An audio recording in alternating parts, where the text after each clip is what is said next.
Hello everyone, I'm Priya from Data Loves. Welcome back to my channel.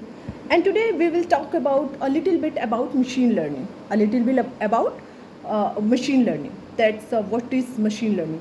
So machine learning is basically that field of computer science with the help of which computer science systems can provide sense to data in much the same way as human beings do.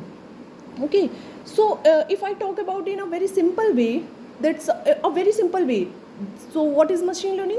In a very simple words, that machine learning is a type of artificial intelligence.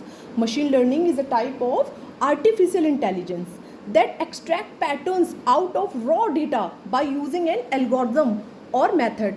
Okay, the key focus of machine learning is allow computer system. The key focus of machine learning is to allow computer system to learn from experience without being explicitly, without being programmed or human